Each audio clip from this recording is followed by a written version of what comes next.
자, 다음은 북송대 제작된 작품이다. 작품과 설명을 참고해서 작성 방법에 따라서 서술하세요. 자, 가는 문동의 묵죽도이고요. 나는 조길의 도구도예요. 그럼 여러분들 보고 조길이 누구야? 막 이렇게 생각할 수 있죠. 조길이 누구예요? 휘종. 그래서 휘종의 원래 이름이 조길이에요. 그래서 또 여러분들이 이제 기본서에는 휘종인데 왜 조길이라고 써 있냐 이렇게 달려올까 봐 미리 말씀을 드리는 거고요. 자, 그래서 이 작품들은 두 개 다 북송대에 제작이 된 작품이다라고 하고 또 밑에 우리가 봤을 때 이거는 결과적으로 활원에 대한 거를 좀 물어보고 있다라고 생각을 하시면 돼. 그래서 지금 처음에 소식의 중심사론이 뭐냐라고 물어보고 있잖아요. 그래서 좀 간단하게 얘기를 해보면요. 자, 우리가 이 형신론이라는 거를 생각을 좀 해봐야죠. 뭐 아시겠지만 형사와 신사에 대한 이야기. 그래서 형사는 외형의 닮음,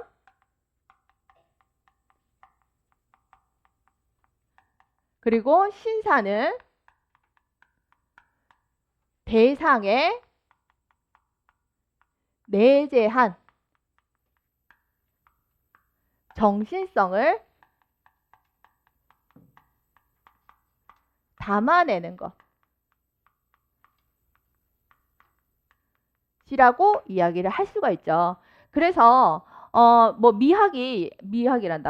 화론이 여러 개가 있지만 우리가 이 형신론의 관점에서 한번 살펴보면 처음에 춘추전국 시대에서 한대까지는 누구만 보면 되느냐? 한비자만 보면 돼요.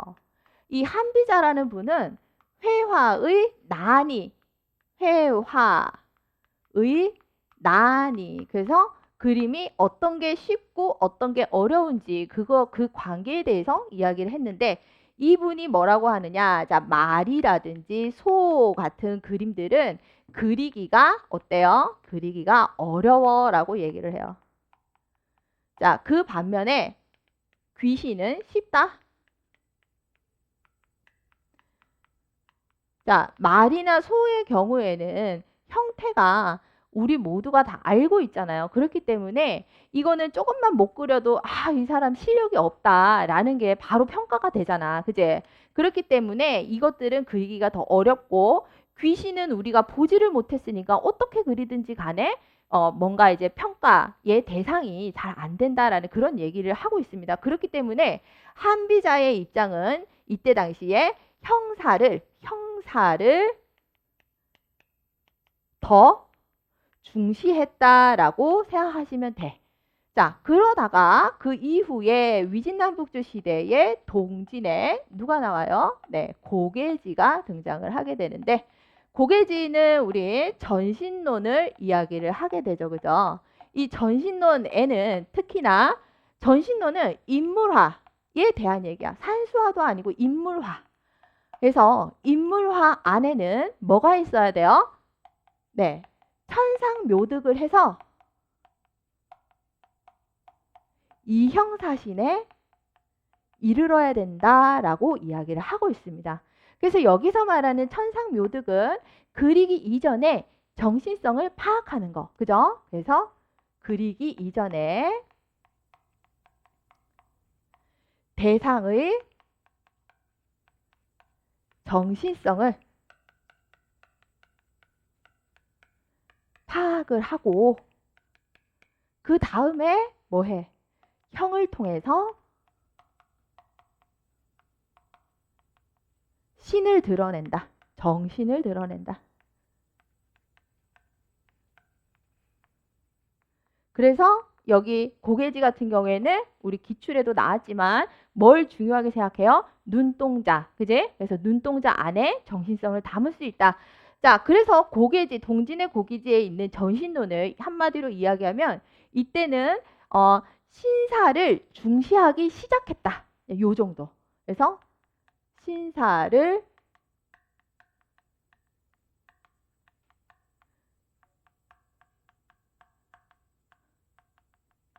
그러니까 여기에서 하고 싶은 얘기는 얘는 형사를 안 중시한 게 아니야. 그죠? 그래서 당연히 형을 통해서 신을 드러내기 때문에 이 둘은 불가분의 관계이다. 하지만 그 이전에는 신사에 대해서 중요하게 생각하지 않았기 때문에 이제 신사를 중시하기 시작했다라는 관점을 우리가 여기서 볼 수가 있는 거고요. 자, 그 이후에 수와 당대에는 여러분들이 아시겠지만 뭐 누가 있어요? 주경연이라든지 장원원 이런 사람들이 있었지만 특별히 형사는 어떻다, 신사는 어떻다 이런 얘기를 하지는 않았어요. 그렇기 때문에 이 수당대에는 그냥 둘 다 중시되었다. 그냥 요 정도로만 생각을 하시면 되니까 한마디로 특징이 없다. 이렇게 생각하시면 되고요.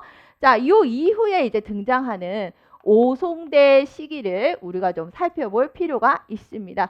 자, 오송대에는 일단 휘종, 지금 조길이라고 나온 휘종에 대해서 한번 이야기를 해보면 휘종은 자, 왕이잖아, 그지? 근데 일단 이 분이 재위하고 있는 기간 동안 1120년에 선화하보라는 것을 출간을 하게 됩니다. 자, 선화하보 안에는요, 어떤 내용들이 있느냐? 당연히 궁 중에 원체 화풍에 대한 그런 내용들이 담겨져 있고요. 그것뿐만이 아니라 이때 북송대에 유행했던 문인화에 대한 그런 내용들도 함께 들어 있습니다. 문인화에 대한 그림. 자, 그래서 왜 그런가 해서 봤더니 사실은 우리가 휘종이 이분이 왕이 되기 이전부터 그림을 되게 잘 그렸어요. 그래서 이 사람은 원래 5대의 누구? 네, 황전. 그래서 5대 황전풍으로 그림을 그리던 최백 있죠? 최백 아시죠? 그래서 이 최백의 누구? 제자한테 그림을 배웠던 왕이거든요. 그렇기 때문에 당연히 황전풍으로 그리겠죠. 그죠? 자, 어쨌거나 이렇게 그림을 왕이 되기 이전부터도 잘 그렸기 때문에 자기가 왕이 되고 나서 이 그림에 대한 관심이 더 직접적으로 표출이 되게 되는데 그래서 이분은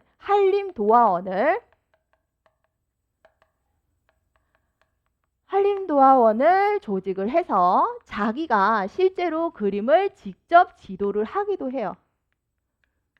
자, 그러면서 여기에서 포인트. 이분은 그냥 단순히 원체화풍으로 즉 공필법으로 그림을 그려라 이렇게만 얘기하는 게 아니라 시, 서, 화에 대한 그런 생각을 하게 돼요. 그래서 실제로 시험 과목에다가 궁중 화원들이 있을 거 아니에요. 그 화원들을 테스트하기 위한 시험 과목에다가 이런 거를 넣는 거야. 예를 들어 오늘 밤은 달이 기우네. 뭐 이런 그 시적인 문구를 갖다 놓고 자, 이거를 표현하세요. 이런 식으로. 자, 그래서 왜 이 사람이 이런 걸 했냐라고 그 배경을 봤더니 사실 이때 당시에 누가 있어요, 여기에? 네. 소식이 있죠. 자, 소식은 이때 당시에 이제 문인화를 전개시켰던 사람이다라고 얘기할 수 있는데 이 소식의 시화 일률 사상, 이 시화 일률 사상은 장원원한테서 장원원의 서화 동원론 여기에서부터 우리가 또 그 내용을 찾아볼 수가 있는데 이 시화 일률 사상에 입각해서 이때 당시 소식이 시적인 그래서 시, 서, 화 이런 것들을 그림에 같이 넣는 그런 형식을 좀 유행을 시켰고 그것이 누구한테도 영향을 줬다고? 네, 휘종한테 영향을 줘서 시험 과목으로 반영이 될 수 있게끔 그렇게 했습니다. 그래서 이때 당시에 한림도화원에 있던 원체화풍에 얘들의 원칙이 뭐였느냐? 첫 번째는 사실주의적인 화풍을 해야 되는 게 원칙이었고 두 번째는 여기 안에 시의성을 담아야 되는 게 원칙이었어요. 시의, 그래서 의미, 시적인 의미를 어디에다가 담는 거? 그림에다가 담는 게 이때 당시에 그 원체 화풍에서 추구해야 될 규칙이었다고 얘기를 합니다. 그리고 그 규칙은 어디서 나왔다? 네, 소식한테서 나왔다라는 것을 여러분들 알아두시고 자, 어쨌거나 자, 휘종을 봤을 때는 이때 당시에 원체 화풍 같은 경우에는 형사와 신사 중에 뭘 강조했다? 그래도 당연히 형사를 중시했다. 자, 하지만 이제 소식 같은 경우에는 여기 이제 문인화를 이야기를 하면서 문인화, 그래서 뭐 화조화를 그리던 아니면 산수화를 그리던 간에 일단 우리가 생각해야 될 게 형사, 소식이 생각하는 형사는 똑같아요. 외형의 닮음이야.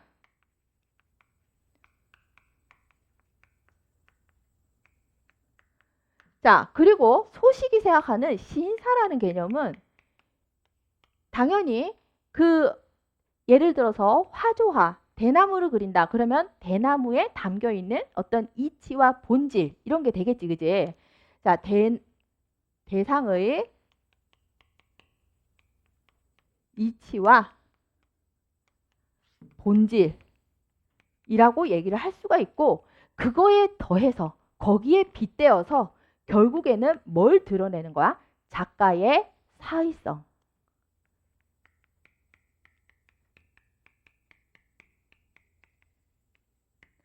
자, 그래서 문동의 지금 묵죽도를 기준으로 이야기를 하면 이런 거죠. 지금 여러분들 그 묵죽도 한번 보세요. 보고 있으면 어때? 대나무가 약간 유연하게 나왔잖아, 그제? 그래서 이 문동은 이렇게 그린 거야. 대나무를 뚫어져라. 우리가 성리학적 사고에 입각해서 대나무의 그런 어떤 본질 이런 것들을 꿰뚫기 위해서 이렇게 잘 봤어. 관찰을 했더니 대나무는 일단 속이 비어 있고 또 대나무는 어때? 되게 꼿꼿해서 부러지지가 않잖아. 그렇기 때문에 오히려 본질적인 모습을 통해서 대나무가 이렇게 휘어지는 그런 모습을 지금 표현을 하고 있잖아. 그죠? 자, 표현을 하고 있는데 그러면서도 그 안에 작가의 뭐를 넣었다? 사회성을 집어넣었다라고 이야기를 할 수가 있습니다. 그렇기 때문에 여러분들이 좀 공부를 할 때 헷갈리는 게 아니 도대체 정신성을 누구 정신성을 넣었다는 거야? 막 이렇게 생각할 수 있잖아. 봐봐. 여기 고개지 같은 경우에는 인물화를 그리기 때문에 당연히 누구의 정신성이겠어? 그려지는 대상의 정신성. 예를 들어서 뭐 여기 왕을 그렸다. 그러면 그 왕이 가지고 있는 기품이라든지 아우라라든지 그런 정신성 있잖아. 그것들을 그려내야 된다고 얘기를 하는 거고 여기에서 소식이 말하는 거는 문인화잖아. 문인화는 어떤 대상이든 간에 예를 들어서 새를 그리던 아니면 대나무를 그리든지 간에 그 대상을 통해서 결국에 무슨 얘기를 하고 싶은 거야? 나의 뜻을 반영하고 싶은 거야. 그렇기 때문에 일단 기본적으로 여기서 말하는 신사라는 개념이 단순히 저런 대상의 정신성을 이야기를 하는 게 아니다라는 거를 좀 생각을 하시면서 공부를 해야 헷갈리지가 않는다. 무슨 얘기인지 아시겠죠? 그 차이를 아시겠죠? 자, 그렇기 때문에 여기서 작가의 사회성을 담아야 된다라는 거고 제가 그래서 그 얘기했었잖아요. 초코파이 정자. 초코파이 정자가 이게 무슨 정이라고요? 뜻정. 그리고 마음정. 작가의 정을 표현해야 된다라고 얘기하잖아. 그게 작가의 뜻, 그리고 작가의 마음. 그래서 그거를 사회성을 담아낸다라고 얘기를 하고 있습니다. 그래서 이 차이를 좀 아시고 화론을 접근하시면 더 편할 거예요.